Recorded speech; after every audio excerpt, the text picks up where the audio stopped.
Brian Bonilla, we're back. Episode number 4. How the heck are you doing today, sir? Well, one, I can't believe it's been just a week since our last conversation, right? Did the A-list breakdown? Yeah, if you missed that, that's, a timeless episode. So check that out if you missed it. But yeah, I'm good, man. How you doing? Doing well. That Wayfair stuff that we talked about launched and got some coverage. So I'm happy. And this stuff looks great. Seeing the ad like live, the campaign going, all the hard work, like happy for everybody that worked on that. No, that's great, man. And like, is that like, take me behind the scenes a little bit. Like, what's the moment like when you get the coverage you want, Well, you have to remember that these creatives have been working on this campaign for just around 12 months. Like we got Wayfair and they started working on this right away. They love the idea. So these creatives have been, traveling, going on set, working on this new world that they created, the Wayborhood. So it's a lot of pressure on me. And, I want to make sure that their hard work gets celebrated and noticed. And people can be like, hey, I know that Havas Chicago made this. So it's really fulfilling when you can celebrate other people. That's my favorite part of the job, getting people celebrated, their hard work recognized. So that's always like the main goal.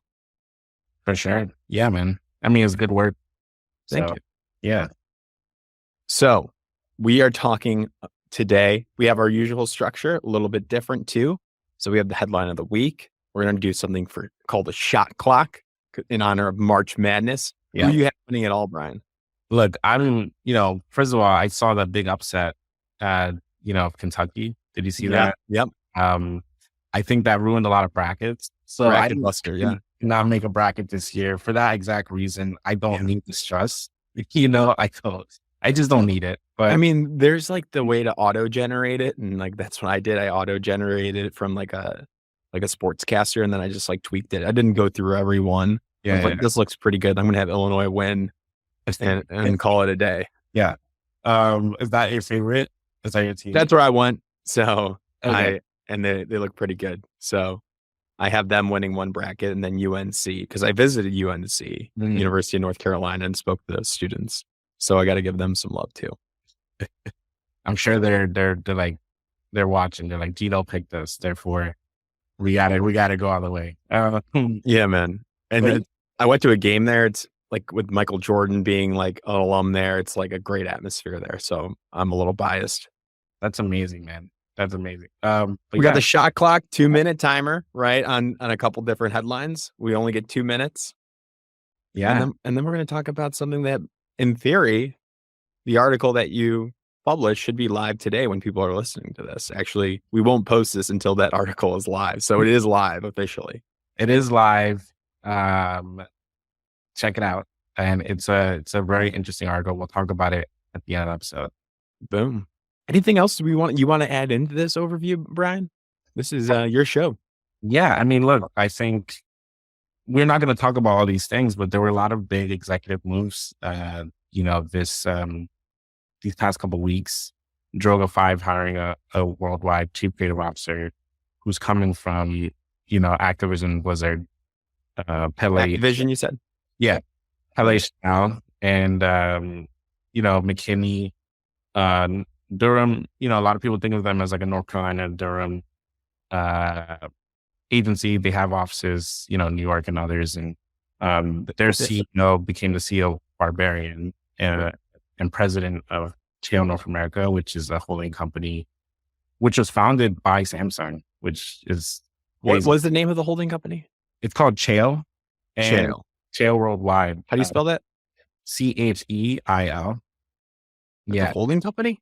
Yeah, they're like it's interesting. They were founded by Samsung in the 1970s to like be the holding, like the most of the marketing for Samsung. Right? Really? And I think a lot of people think of them as that still, but they actually have agencies, in the US and things like that. I think they're at like a 10, I'm trying to remember the numbers, but they're like in that mid-size range where Stagwell is, kind of that like middle They're the 10th largest holding company. So, Oh, dang. they have Barbarian, they have McKinney in the US, and Barbarian in like 2013 came on the scene when like digital and social was like really big. And I think they're looking for the next, version of that agency under, Joe Maglio, who's the CEO of McKinney, who really has blown up McKinney as the agency. He's really grown that agency. Wow. They're the lead creative for Popeyes and Little Caesars. Yep. So, they've, I think they're putting all their bets on Joe right now. Good to know. So some agency moves, some leadership moves, those are always important because that will change the structure in theory. I think students need to see where the tides are turning. So it's always good to kind of keep up to date on those leadership changes. It might seem far away from you, right? Everybody listening, like, why do I need to know about CMO changes of agencies or who's winning and stuff like that? But that can trickle down to where you want to work.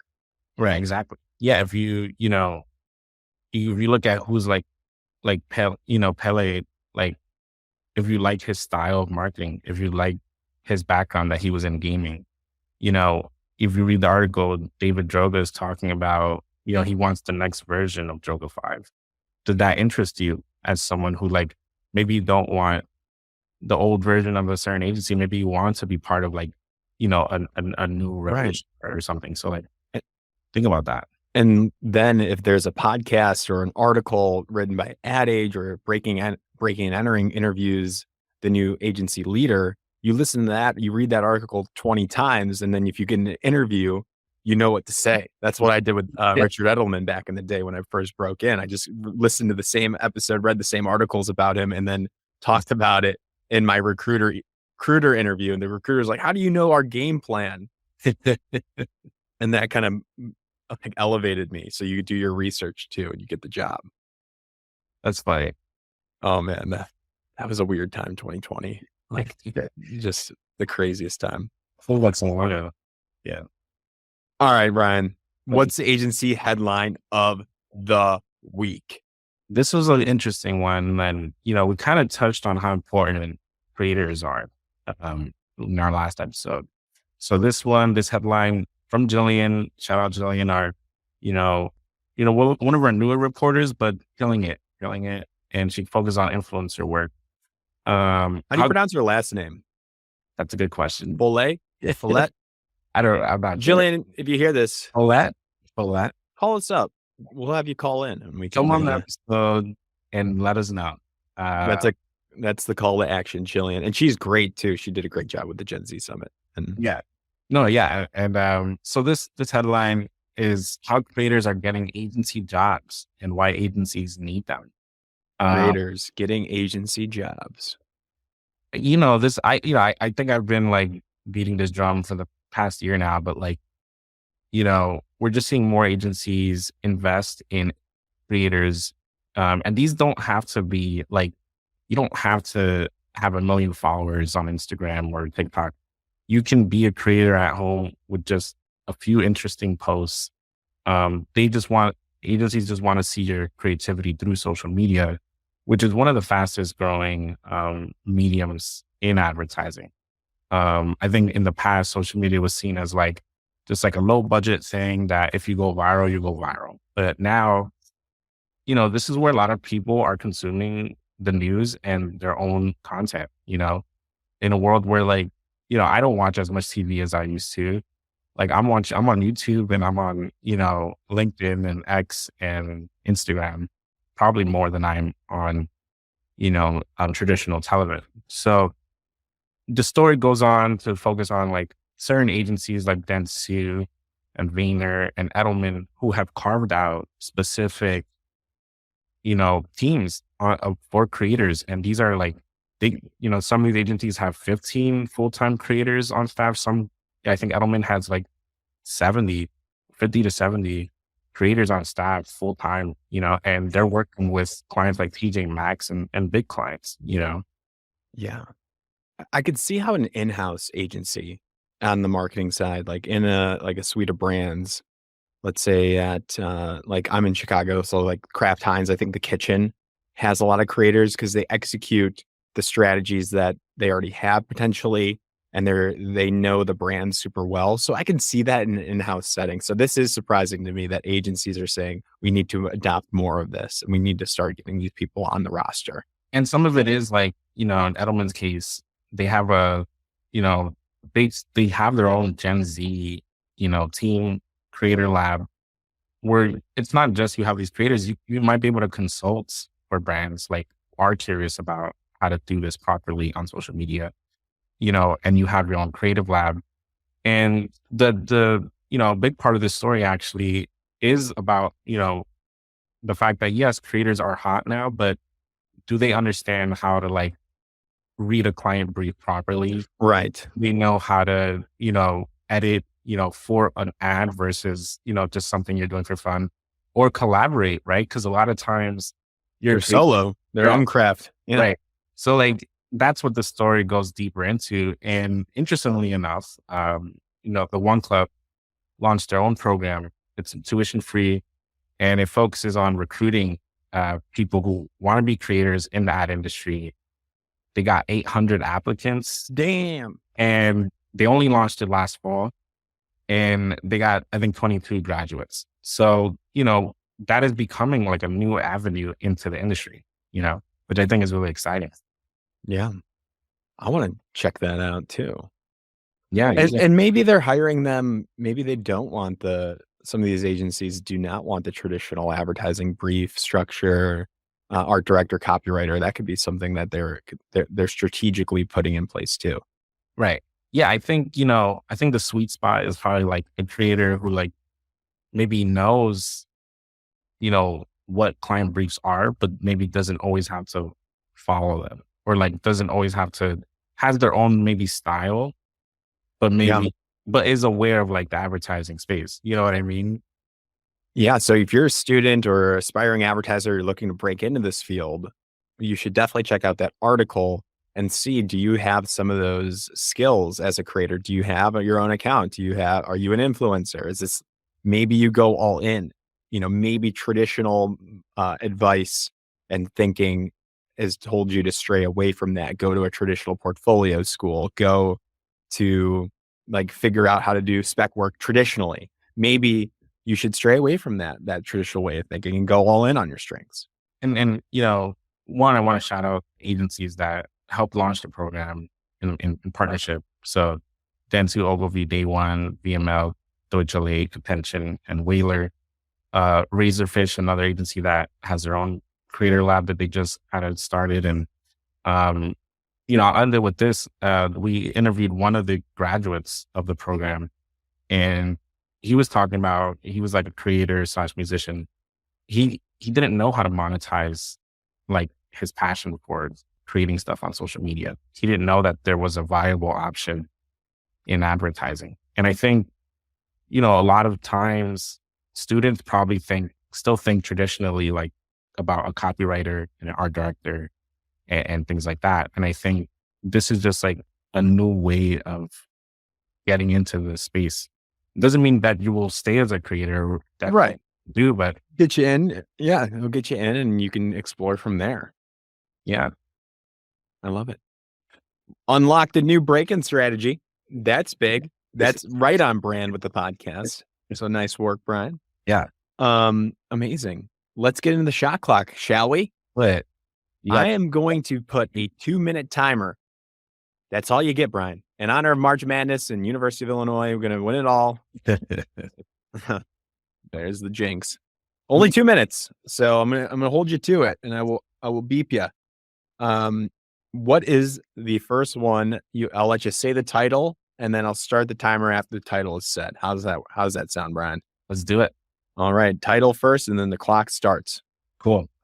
Why agencies are using AI interns to humanize generative technology. Using AI interns. AI interns. I know that sounds scary. And the clock starts now. Yeah. So this article by Asa, I wanted to say is Hicken. I actually don't know. I've never said his last name. Anyway, this focuses on AI interns. There's a couple agencies that have launched AI interns internally. The most recent one being Jack Morton, the experiential agency. I know this sounds like they're replacing interns and taking jobs. That's not really the case. Jack Morton has launched their own AI tool where it acts as like just a more human face. It's like a virtual assistant that people can use to learn about the different AI tools that Jack Morton may have access to. But it is being used in client meetings and pitches just to like kind of introduce people in a more friendly way of the possibilities of technology. This was another agency, Coldward, had also had their own AI interns, I think, a couple of years ago. And that was more stunty, but I think the same idea applies. I think it's just a way to help your own employees think of AI differently or have more Got it. to it. So did they create it themselves? Like, is their own software? Yeah, they have their own, like, if you look at it, it's like, it's called Zara, the person or the thing, and it looks like a Wall-E character. And Okay. they created like an actual person who's like going to post on social media and like things like that. And it looks like a cartoon. And it's not going to actually replace real interns. There's not a real threat, hopefully, right, to real Well, interns? I don't think so based on what the need is, because I think the idea is just to create a virtual assistant, Mhm. helps you out. It is interesting when they frame it as an intern. Look, Yeah. I think they also want, and there was a quote in there about it is a way of like having an assistant who you don't have to train them. Yep. Like that. And in that way, it could be replacing interns, but Time is up. all right. Nice. We got some good stuff in the 2 minutes there. Sure. All right. So people can check that out as well. Check it out. Next article. All right. So this one, speaking of executive moves, I wanted to spend some time talking about this one. So Chris Cavallo, who people, know is the CEO of MullenLowe. Timer starting now. Global CEO of MullenLowe retired from advertising to pursue political activism. And I spent about an hour with Kristen on the phone talking about this decision. She was the CEO of Martin until recently, where she gave away the title to Danny Robinson, the chief creative officer before that.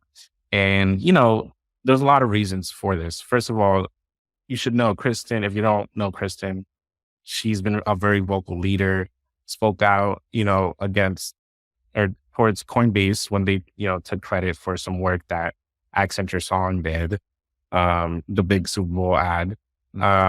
She's been a very vocal leader on female women's rights in advertising. And, just a legend overall. And so now she's just pursuing politics. She doesn't know exactly if she'll ever run for office, although she did allude to wanting to be governor in 2022. Virginia. In Virginia, that's where she lives. And, this is just a big move and just like a big person in the industry that people should be aware of, Yeah. I think definitely an icon, will go down in history as one of the greats. So sad to see her leaving advertising, but I imagine she'll take some time off. Who knows what she'll do next? I think she alluded to politics, right? But yeah, would you be surprised if she got another agency job in the future? Look, I asked her about it. It's there's obviously non-competes and things like that, but Yep. I think I would never say never, but I'm pretty determined on this, and she has strong political leanings on the Democratic side. That's her thing, and she's really focused on like female rights and things like that. Advertising can take you and create some interesting places, right? Even politics after it's all said and done. And that brings us to 3 seconds left. Nice work there. All right. Timer is up. Getting a little better on this. Yeah, you crushed that one. Right on the dot. All right. Third shot clock and our March Madness 2-minute timer. What's the title? And I'll start the timer right after you say the title. Sure. Former White & Kennedy execs on Nike launch an agency. Oh, yes. Yes. I got this one sent to me from friends. Geno, you got to check this out. So the timer will start now. So Alberto Ponte, Dan Shanayak, and Ryan O'Rourke have been working on the Nike account at Whiting for a long time, and been responsible for probably some of your favorite ads of all time. And so, I don't want to list all of the things, just check it out. But, Find Your Greatness, which I think is one of the more known ads in Nike, more recently, or like the one with the Serena and Williams and Venus Williams, like, Colin Kaepernick ad, I believe. yeah. So check out their work. It speaks for itself. But interestingly, they launched their own agency called Someplace. And, I think it's just another example of, a small agency being founded by really highly respected executives in the industry. We're seeing a lot of it. Bandits and Friends was one recently from former Goodby executives. Quality Meats has been catching fire, and they're just a 10-person shop. So definitely check that agency out. If you're interested in working. Yeah. I mean, I think, and from my perspective, working in the agency industry right now, everybody kind of dreams about going to Wyden, Portland to check out the Nike account. That's the one account. I mean, Apple, TBWA, Media Arts Lab, Levi's account. Are they even still with PBH? Just historically speaking, these are like the big brands people want to work on someday. Right, so to hear that they are leaving after, I think, 20 years to start their own shop kind of ladders into the larger article that we're going to get into next. Is that accurate? I think you hit it on the spot. But yeah, do you want to get further into that? And that brings us to the end of our 2-minute segment there. And the shot clock segment is over. Let's do it. Great work. So Kristen, agency AI interns, don't worry. They're not going to take your internship. Wyden employees open up. Ex-Wyden employees open up a new shop. Those are the 3 on the shot clock. Nice job, Brian. There's so much more news out there. You know where to find these headlines. So, Brian, your article just went live this morning. Yeah. We're recording this right now. It's not out yet. So I don't know what the headline is. So give me the rundown. What are you going to be publishing? What's published right now? Yeah. And so I worked on this with Lindsay Randhouse. We had on our podcast a couple of weeks ago. So this headline is Inside Mid-Sized Agencies and How They're Reinventing Themselves. Mid-sized agencies, how they're reinventing themselves. Could this change? We're just going to, is that headline locked in? I think it's locked in. Okay. But it's going to be about mid-sized agencies. So tell me about that. What do we need to know? Yeah, I think, this idea started with like this premise that I had talking to Matter about like the messy middle within the industry right now. And then that's kind of how I was talking about it internally. But, we're seeing more mergers within the middle of the industry. So you have the Nike guys that we just talked about, right? You have those 3-person, the 10-people shops. These independent shops of incredible leaders are opening up day by day. It's like new shop. We just saw it with Quality Meats. We saw it with Quality Experience. Thank you very much. Yeah. Yeah, it's like we got these small titans just opening up these shops. Mischief, High Dive once was one of these, right? Right. So you're seeing these teams, and from executives that I've spoken to, these are the ones we know about. They're teams. They're plotting right now. There are teams out there that are pitching with no agency name, no office. They're just like 2 people, but they're winning big accounts. I had an executive last week. I went to lunch with them, and they told me that they lost an account, a pretty sizable account, for one of the major networks, television networks, and it went to these 2 people who don't have an agency but knew the CMO at the company. Oh, so there's stuff being formed right now. I'm telling you, every agency leader or high up is thinking ooh, should I do that? I'm doing that. Right. And so you're seeing on one spectrum that's happening. On the other spectrum, you're seeing the giant mergers. VML is kind of the poster, for gigantic agencies right now. Yeah, an Accenture song, these unification, these mergers. I don't know what the correct terminology. They're they're combining in. Well, yeah, a song is acquiring. They acquired Working Co. Gut getting acquired. There's, and then on that layer too, there's independent networks acquiring LNC, which was a small shop, acquiring a minority. LNC got acquired. This was like last year. Yeah, we had one of the founders on the show a while back when they were first getting their run started. Right. And they had a minority stake. So they're still majority owners, but like that's that service plan that acquired a piece of them. So you're seeing all these things happen. And what I thought was interesting was the Barkley OKRP merger. On the heels of that merger, you saw Carmichael Lynch, IPG agency, merge with a Philadelphia mostly based agency called Tierney Communications. Turner? How do you spell that? TIERNEY. If I misspelled that, apologies. But yeah, I and E always messes me up. Which one goes first? So that happened right after the Barkley OKRP? Yeah, just a week or two after. And that's another 400 person shop. McKinney, who I just mentioned, that's not a merger, but that's one leader leading around 400 or above 400 people, What do you define as mid-size? Let's get that very clear. So small, what's the new small? What's the new mid? What's the new large? Well, for now, I think, especially with our small agency conference, we consider small to be 1 to, 150. That's where we've considered small for a while now. And I think for years, mid-size has been considered 100 to 200 in that range. But I think,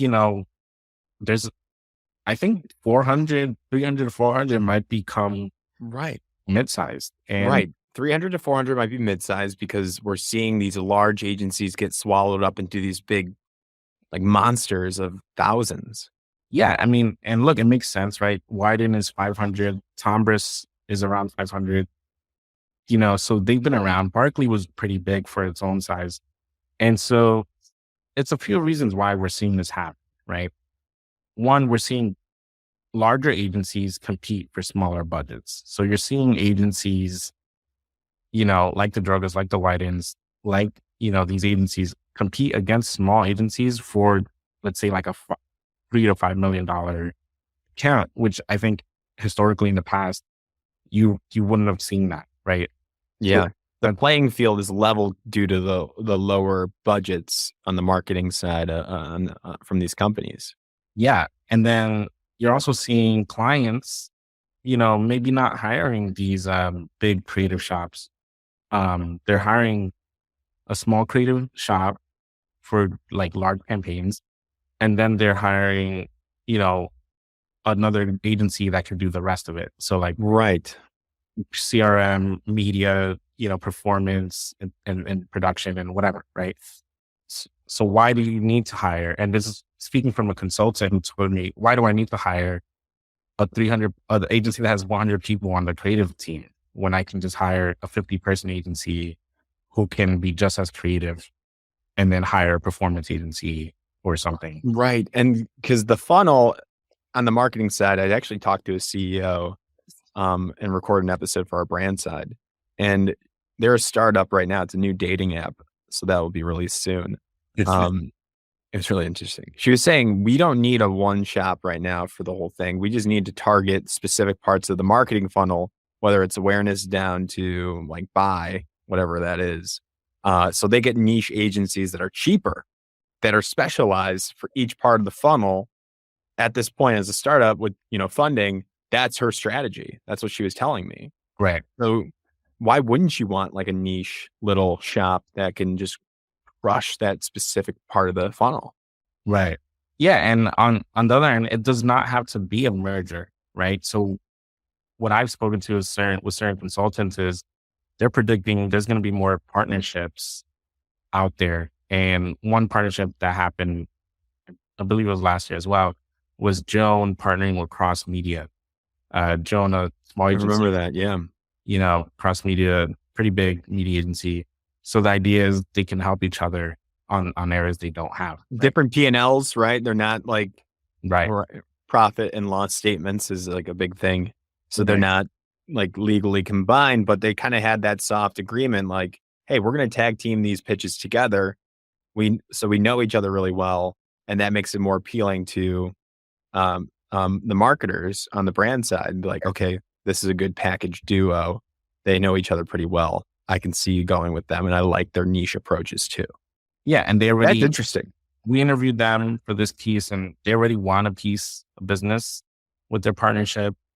Um, and another consultant told me like he's running a few like influencer pitches, which are big right now. And these, these influencers, almost all of them have an agency as their client. So like a creative agency as a client are hiring influencer agencies just for influencer work, So like on the opposite spectrum, you're seeing creators, right, get hired into these agencies.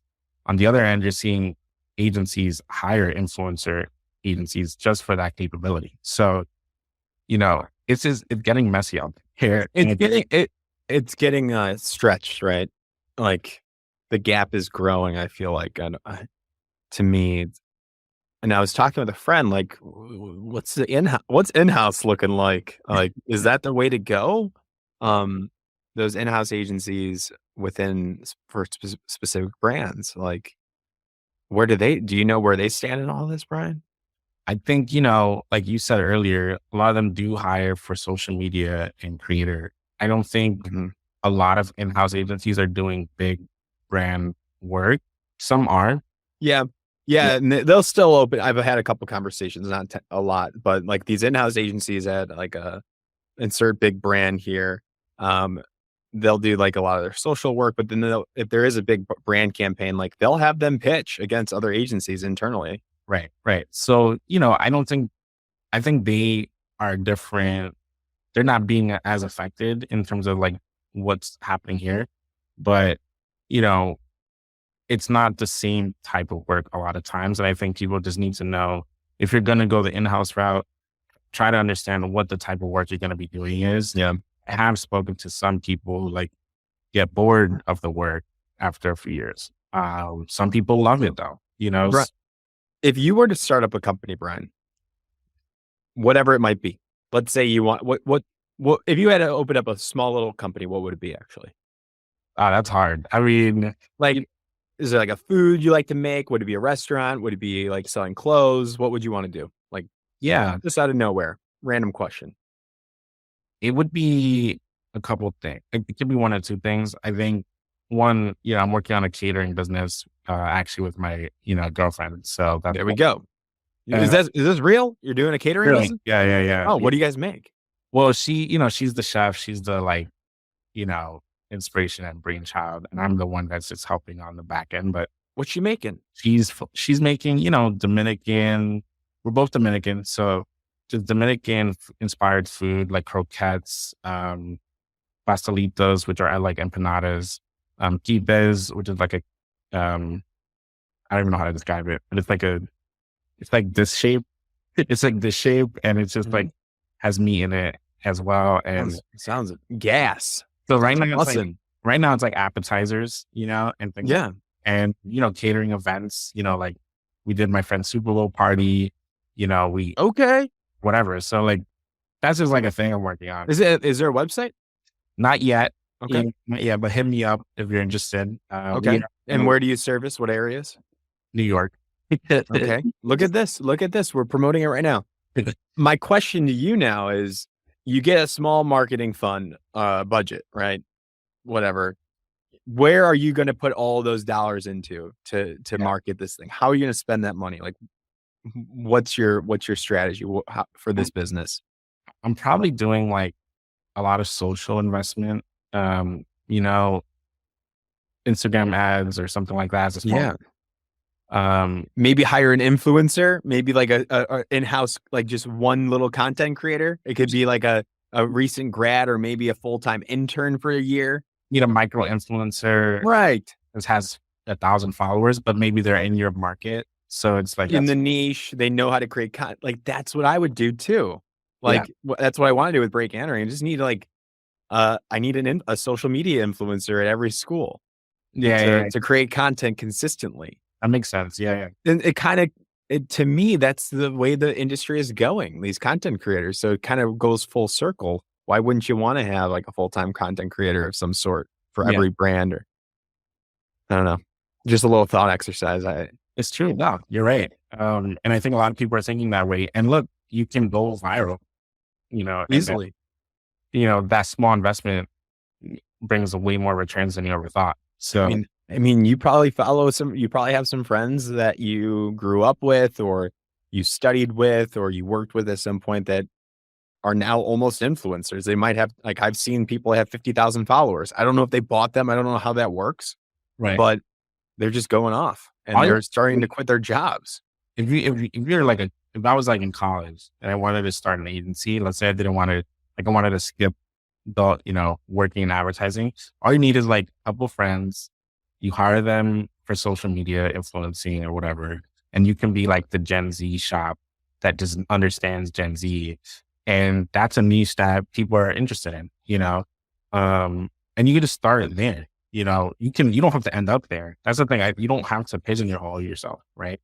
But it might be nice. I mean, if you are on a campus right now, like, talk with Breaking and Entering. We want to start up like this little, like, nationwide agency of creators that take on clients that you create social media for. So reach out if you're interested. I think that's a smart way just to get your foot in the door, like you said. But then also, heck, that could scale. Yeah, Like, that could skyrocket you. easily. Fun stuff though, Brian. Sorry we got a little I got a little distracted there. So this article is out. We talked about the shifts in creative agency world. Super relevant to our listeners. They need to follow this stuff. They need to know where to go, what they're getting into. Are they more excited? Are you less excited? Only you can tell. You got to do your homework. The first step to breaking into advertising is nerding up, knowing the industry, working, developing the skill set is number 2. And number 3 is doing something cool, in my opinion. Yeah, you're right. That's for any industry, but especially true. Yeah, any industry, for sure. Here, Yeah. Awesome. Great stuff. Anything else, Brian? I think people know where to find you. And we will be back in 2 weeks. Episode 4 is done then. This was great, man. Thanks again for this. And honestly, like, every week I'm like, is there something to talk about? Like, is there something to talk about? And there's like a million things to talk about. So, there's no shortage. Yeah. Hit me up on LinkedIn or Twitter. Just, if you ever want to chat. But Geno, always a pleasure, man. Rock and roll. All right. See you soon, Brian. All right.